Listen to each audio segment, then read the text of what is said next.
Dear students, today we will learn about protection and protective colloid, its mechanism and gold number. आज हम लोग पढ़ेंगे रक्षण, रक्षी collide, उसकी क्रियाविधि और स्वर्ण संख्या गोल्ड नंबर। तो आप जो है आप लोगों ने दो तरह के सॉल्व पढ़े हैं, लायोफिलिक और लायोफोबिक। लायोफिलिक कोलाइड और लायोफोबिक कोलाइड। लायोफिलिक जो कोलाइड्स होते हैं ये अधिक स्थायी होते हैं, मोर स्टेबल। द्रव स्नेही कोलाइड जो होते हैं वो अधिक स्थायी होते हैं, और जो लायोफोबिक कोलाइड होते हैं वो कम स्थायी होते हैं, लेस स्टेबल होते हैं।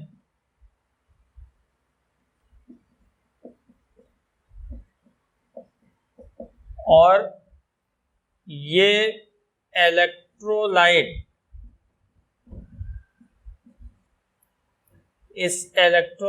विद्युत अपघट्य इसकी स्मॉल अमाउंट से इनका कोएगुलेशन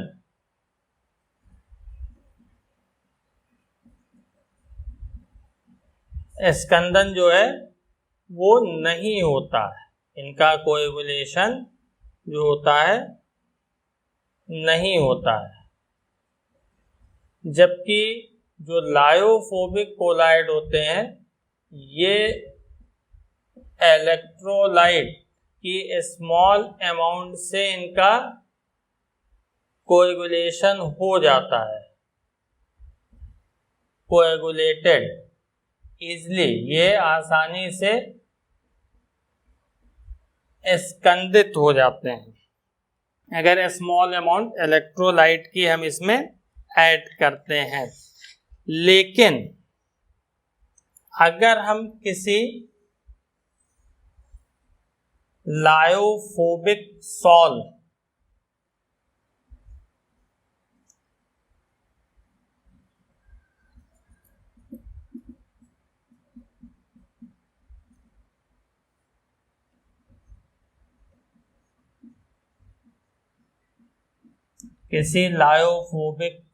को लें, द्रव विरोधी सॉल्व, और इसमें इलेक्ट्रोलाइट ऐड करने से पहले हम लायोफिलिक सॉल्व पहले स्मॉल अमाउंट में ऐड कर दें। इसमें जो है हम द्रव स्नेही लायोफिलिक कोलाइड जो है इसमें हम द्रव स्नेही कोलाइड को पहले मिला दें और फिर जो है इलेक्ट्रोलाइट ऐड करें, और उसके बाद जो है विद्युत अपघट्य मिलाएं। तो अब इसमें ये चीज ध्यान रखनी है, इसीलिए हमने यहाँ पे फर्स्ट और सेकंड लिख दिया है। इसमें जो है इस लायोफोबिक सॉल्व में जो है जब हम पहले स्मॉल अमाउंट में लायोफिलिक कोलाइड मिला देते हैं और उसके बाद इलेक्ट्रोलाइट ऐड करते हैं, यानी पहले इसका एडिशन किया लायोफिलिक कोलाइड का, देन इलेक्ट्रोलाइट का, तो ये देखा जाता है कि स्मॉल अमाउंट में इलेक्ट्रोलाइट इस लायोफिलिक कोलाइड को मिलाने के बाद जब हम ऐड करते हैं तो इस लायोफोबिक सॉल्व का कोएगुलेशन नहीं होता। तो यहाँ पे लायोफिलिक कोलाइड जो है इस लायोफोबिक जो कोलाइड पार्टिकल हैं इनका कोएगुलेशन से प्रोटेक्शन करता है। तो इसी लायोफिलिक कोलाइड के इसी एक्शन को प्रोटेक्टिव एक्शन कहते हैं और इसी लायोफिलिक कोलाइड को हम प्रोटेक्टिव कोलाइड कहते हैं।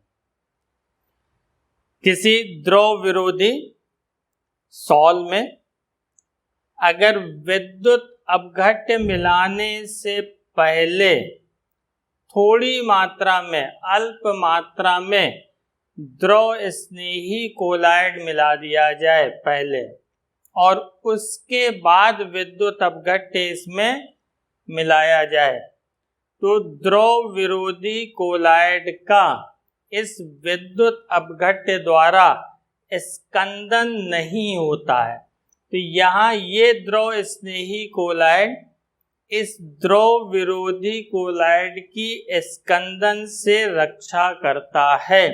तो द्रव स्नेही कोलाइड के इसी कार्य को, इसी रक्षण प्रवृत्ति को जो है वो रक्षी कोलाइड कहते हैं। यानी ये द्रव स्नेही कोलाइड रक्षी कोलाइड होगा और इसका यही गुण, इसकी यही प्रॉपर्टी जो है वो रक्षण या प्रोटेक्शन कहलाएगी।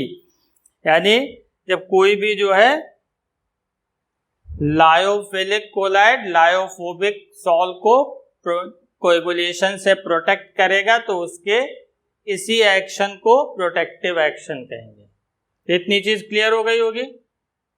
लायोफिलिक सॉल मोर स्टेबल होते हैं, लायोफोबिक लेस स्टेबल, ये इजीली इलेक्ट्रोलाइट से कोएगुलेट हो जाते हैं, ये नहीं होते। तो जब लायोफिलिक सॉल सॉल्यूशन में इलेक्ट्रोलाइट ऐड करने से पहले हम लायोफिलिक कोलाइड की स्मॉल अमाउंट ऐड करके और फिर इलेक्ट्रोलाइट ऐड करते हैं तो इस लायोफोबिक सॉल का भी इलेक्ट्रोलाइट से कोएगुलेशन नहीं होता। तो लायोफिलिक कोलाइड के इसी एक्शन को प्रोटेक्टिव एक्शन कहते हैं और यही लायोफिलिक कोलाइड जो है हमारा प्रोटेक्टिव कोलाइड कहलाता है।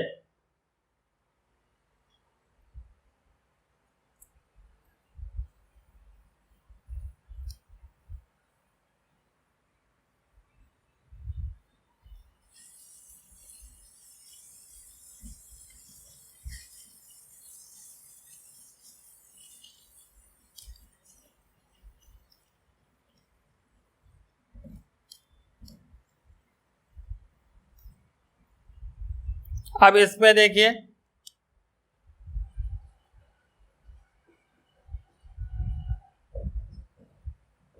Mechanism of protection.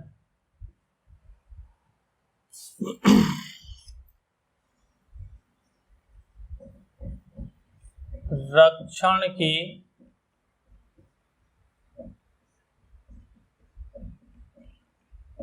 क्रियाविधि। तो ये कैसे प्रोटेक्ट करेगा?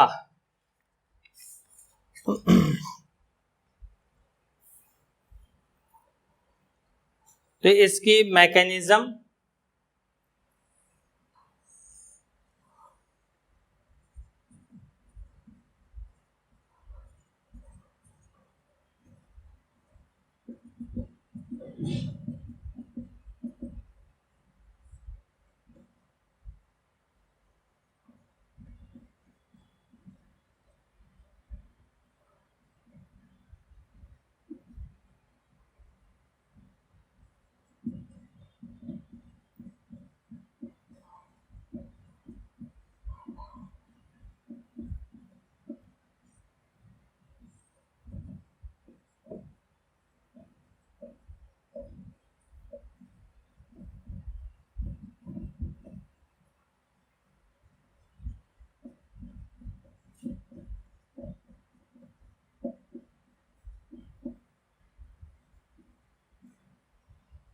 तो इसमें देखिए जो लायोफिलिक सॉल होते हैं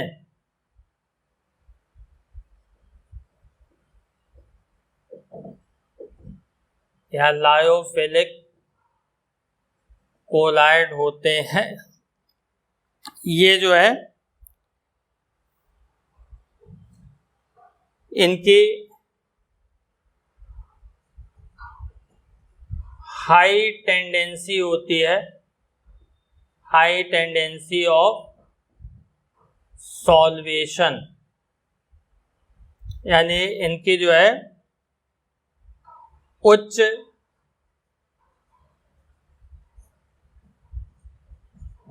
विलायकीकरण की प्रवृत्ति होती है।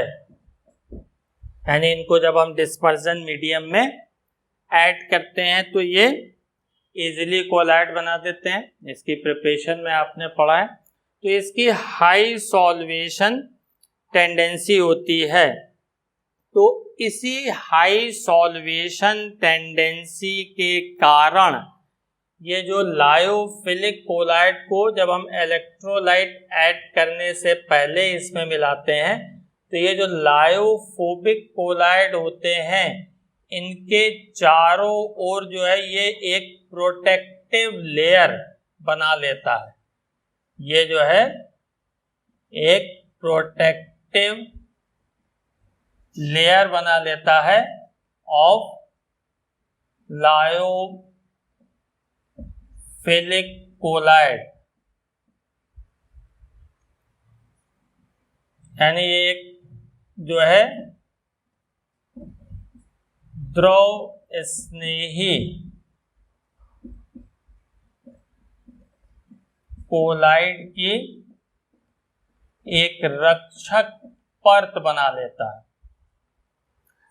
इसके कारण जो है जो ये लायोफिलिक सॉल के जो पार्टिकल हैं ये एक दूसरे के क्लोज नहीं आने पाते, एक दूसरे के नजदीक नहीं आने पाते।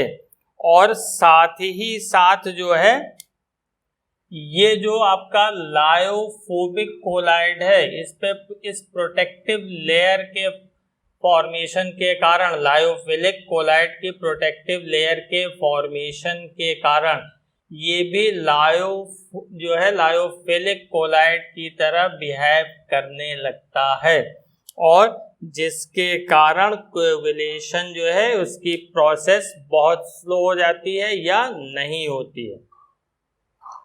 फिर से समझिए,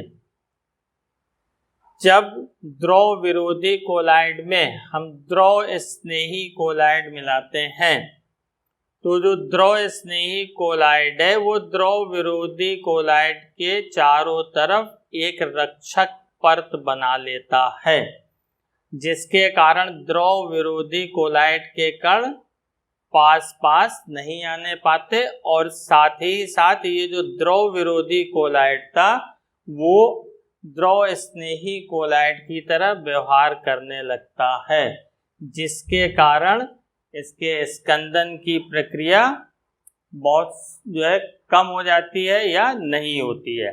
यानी लायोफिलिक कोलाइड क्या होगा, लायोफोबिक कोलाइड के चारों ओर जो है वो एक प्रोटेक्टिव लेयर फॉर्म कर देगा, जिसके कारण the particles of lyophobic colloid cannot approaches one another and also they behave like a lyophilic sol. Therefore the process of coagulation will decrease और stop, उसकी जो है कोएगुलेशन की जो प्रक्रिया होगी वो कम हो जाएगी and stability of lyophobic sol will increase और जो है द्रव विरोधी कोलाइड की का स्थायित्व जो है वो बढ़ जाएगा। तो इस तरह से ये प्रोटेक्शन करता है।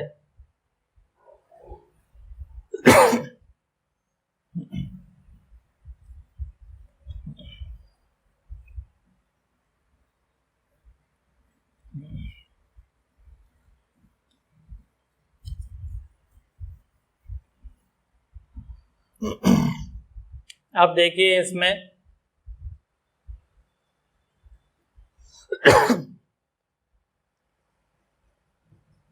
प्रोटेक्टिंग पावर,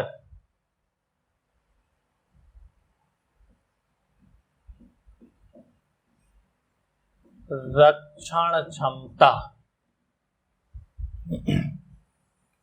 तो किसी भी लायोफिलिक कोलाइड की जो प्रोटेक्टिंग पावर जो होती है वो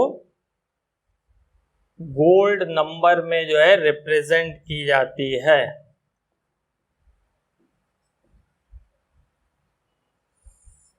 इसको हम कहेंगे स्वर्ण संख्या।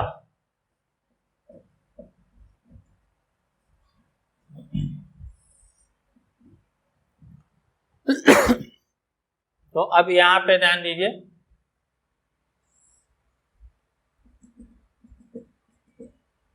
अगर हम 10 ml गोल्ड सॉल्ट लें, 10 ml गोल्ड सॉल्ट, इसमें 1 मिलीलीटर ऑफ,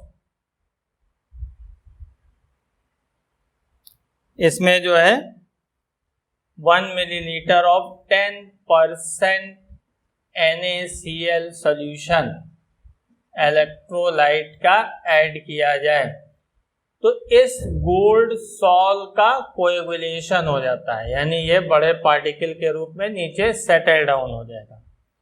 तो इसी कोएगुलेशन को रोकने के लिए, टू प्रिवेंट दिस कोएगुलेशन, जितने मिलीग्राम हमको प्रोटेक्टिव कोलाइड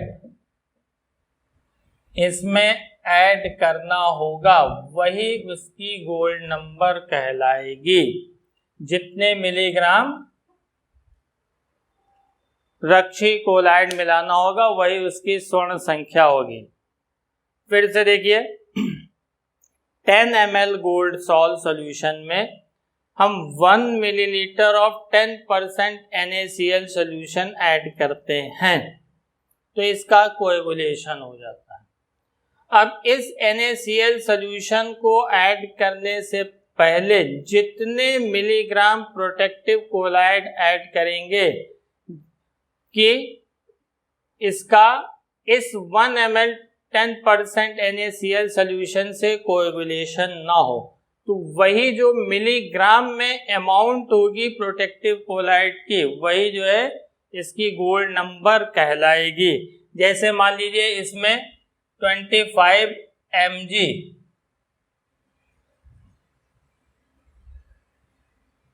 स्टार्च ऐड करना पड़ता है, तो अगर 25 mg स्टार्च ऐड करेंगे तो इस सॉल्यूशन की, इस 10 ml गोल्ड सॉल्ट के लिए जो होगा इसकी गोल्ड नंबर जो होगी वो 25 हो जाएगी।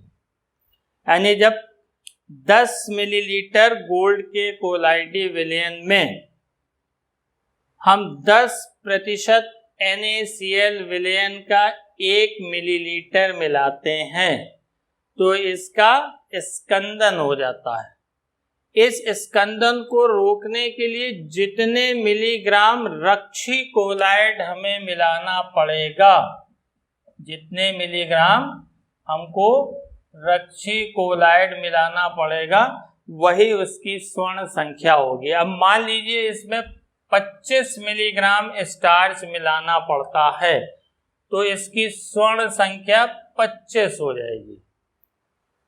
तो इसको जो है, जो किसी भी कोलाइड, लायोफिलिक कोलाइड की जो प्रोटेक्टिंग पावर है वो हम गोल्ड नंबर में रिप्रेजेंट करते हैं और इसको जिगमॉन्डी ने सबसे पहले दिया था, given by जिगमॉन्डी।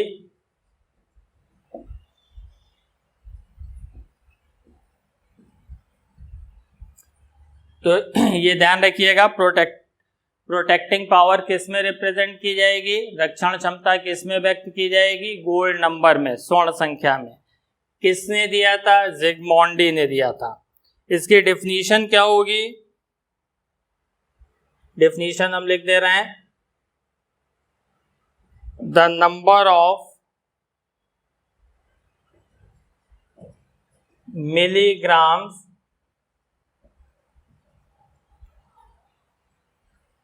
of the protective colloid. आप जानते हैं प्रोटेक्टिव कोलाइड कौन से होंगे, lyophilic collide.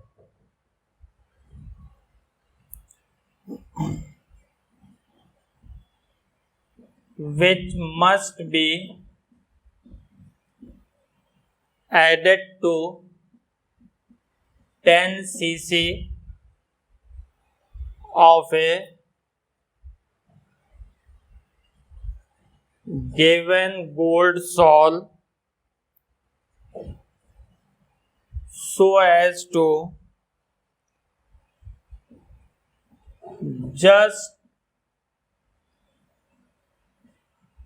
prevent its possible coagulation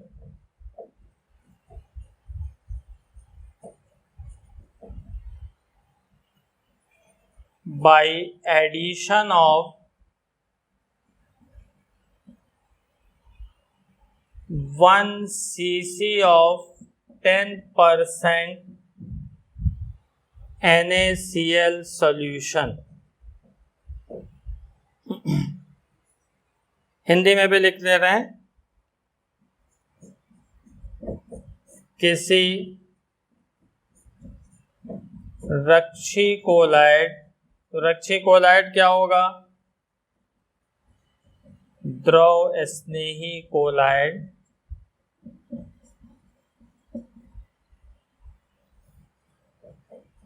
की मिलीग्राम में वह मात्रा जो 10 मिलीलीटर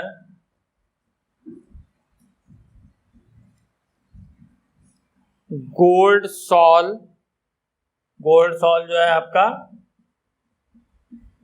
द्रव विरोधी कोलाइड होता है,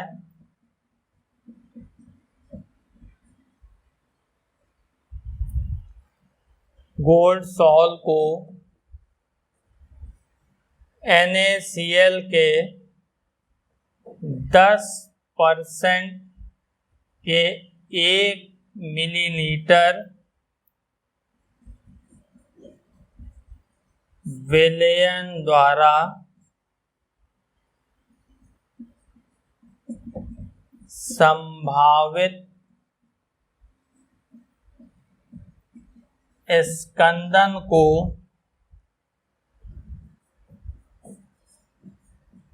रोकती है, उसकी स्वर्ण संख्या कहलाती है।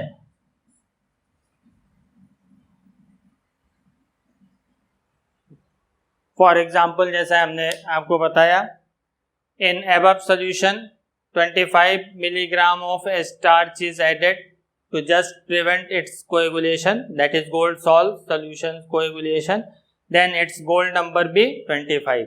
जैसे उपरोक्त विलयन में अगर 25 मिलीग्राम स्टार्च मिलाना पड़े तो इस गोल्ड सॉल की जो है स्वर्ण संख्या 25 होगी।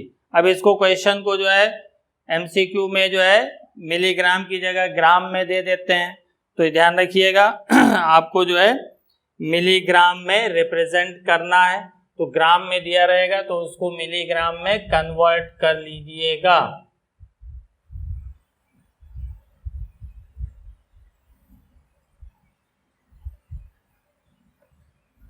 अब इसमें जो कुछ लायोफिलिक सॉल है उसकी हम गोल्ड नंबर लिख दे रहे हैं और कुछ चीजें और आपको बता दे रहे हैं।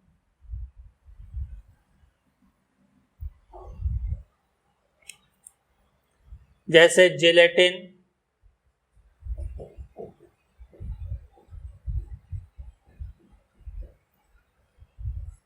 इसकी जो गोल्ड नंबर होती है वो 0.005 से 0.01 होती है।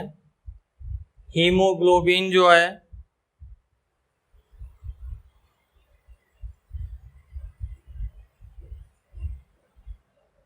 जो आपका हीमोग्लोबिन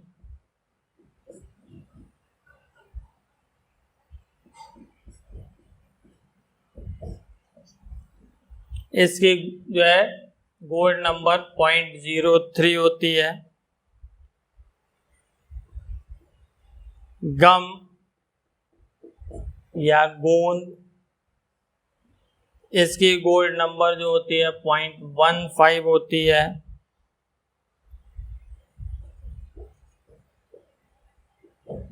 एल्बुमिन ऑफ एग, अंडे की एल्बुमिन, इसकी गोल्ड नंबर जो है 0.08 से 0.1 होती है।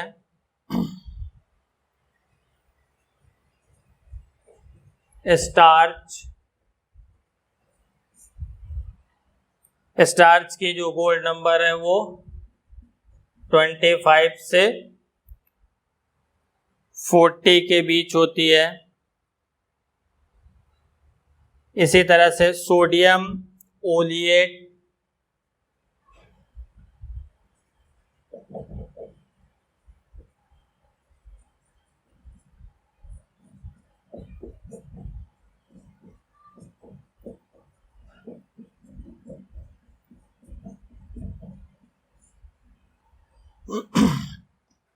इसकी गोल्ड नंबर 0.4 होती है।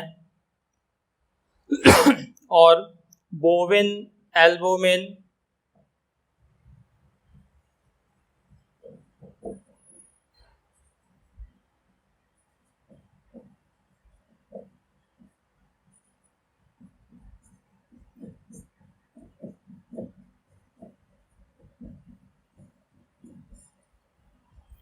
इसकी गोल्ड नंबर 0.1 से 0.20 के बीच होती है। तो यहाँ से क्लियर है कि सबसे अच्छा जो प्रोटेक्टिव कोलाइड है या लायोफिलिक सॉल्ट जो प्रोटेक्शन कर सकता है वो जेलेटिन है। और सबसे जो इन सब में सबसे जो कम जिसकी प्रोटेक्टिव पावर है वो स्टार्च की है।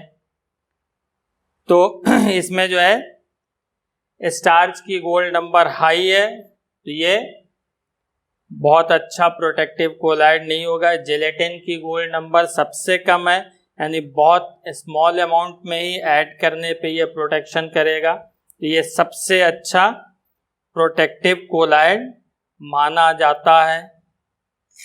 और इसके साथ साथ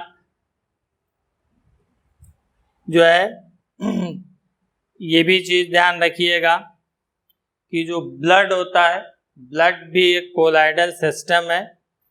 तो उसमें जो इलेक्ट्रोलाइट, ब्लड में जो है जो इलेक्ट्रोलाइट होते हैं, जो जैसे इलेक्ट्रोलाइट प्रेजेंट इन ब्लड, तो ब्लड में आपके जो इलेक्ट्रोलाइट प्रेजेंट होते हैं वो NaCl प्रेजेंट होता है और कैल्शियम फॉस्फेट प्रेजेंट होता है। तो ये जो है दोनों जो है ये electrolyte do not cause coagulation. ये जो रक्त में जो विद्युत अपघट्य है NaCl कैल्शियम फॉस्फेट, ये रक्त का स्कंदन नहीं करते हैं, क्योंकि जो ब्लड में जो प्रोटीन प्रेजेंट होता है वो प्रोटेक्टिव कोलाइड की तरह वर्क करता है। इसमें जो प्रोटीन प्रेजेंट होता है ब्लड में, protein present in blood,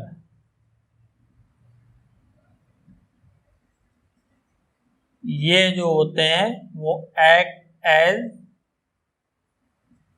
protective collide. ये प्रोटेक्टिव कोलाइड की तरह जो है वर्क करते हैं। और जब ब्लड में ये इलेक्ट्रोलाइट जनरली होते हैं, ये इसको जो है इसका कोएगुलेशन नहीं करते। इसी तरह से मिल्क का भी कोएगुलेशन नहीं होता। तो मिल्क में जो आपका जो कैसीन प्रेजेंट होता है,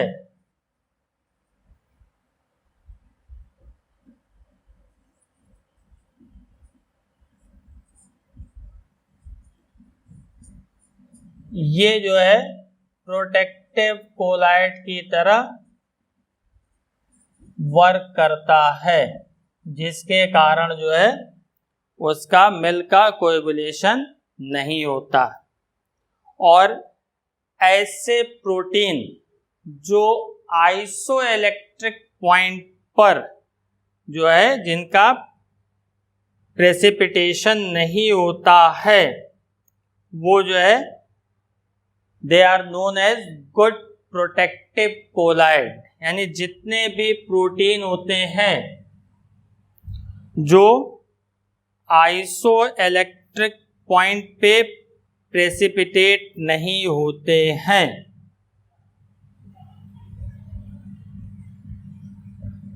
प्रोटीन्स do not precipitated कब? at isoelectric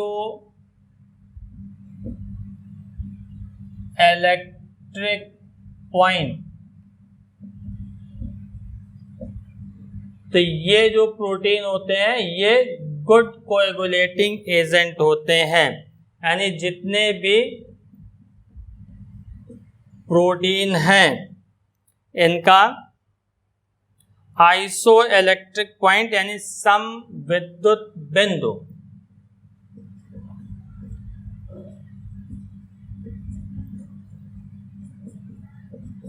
पर जो है जिनका अवक्षेपण नहीं होता है, डू नॉट गेट प्रेसिपिटेटेड, जिनका अवक्षेपण नहीं होता है, वो अच्छे रक्षी कोलाइड होते हैं। They are good coagulating agent. अब आइसोइलेक्ट्रिक पॉइंट क्या होता है? इसमें प्रोटीन जो है इलेक्ट्रिक फील्ड में किसी भी इलेक्ट्रोड की तरफ मूव नहीं करता, क्योंकि प्रोटीन में दोनों एंड होते हैं, पॉजिटिव और निगेटिव दोनों एंड होते हैं। ये आगे बायोमोलिक्यूल में आप लोग पढ़ेंगे। तो ये जो है इलेक्ट्रिक फील्ड में जब इनका मूवमेंट किसी भी तरफ नहीं होगा, किसी भी इलेक्ट्रोड की तरफ नहीं होगा, जिस पीएच पे, वही पीएच जो होता है वो आइसोइलेक्ट्रिक पॉइंट कहलाता है। तो ये सम विद्युत बिंदु पर जो है इनका अवक्षेपण नहीं होगा। जिस प्रोटीन का वो सबसे अच्छा प्रोटेक्टिव कोलाइड, रक्षी कोलाइड माना जाएगा। तो उम्मीद है इतनी चीज आप लोगों को स्पष्ट हो गई होगी। प्रोटेक्शन और प्रोटेक्टिंग पावर जो है कंप्लीट। अब इस चैप्टर में केवल 2 टॉपिक बचे हैं, एक इमल्शन और फिर उसके बाद जो है application of colloid and colloid around us, colloid के अनुप्रयोग और हमारे चारों ओर कोलाइड। तो इन्हीं को पढ़ना है, तो इनको अगले लेक्चर में पढ़ेंगे। Thanks for watching this video.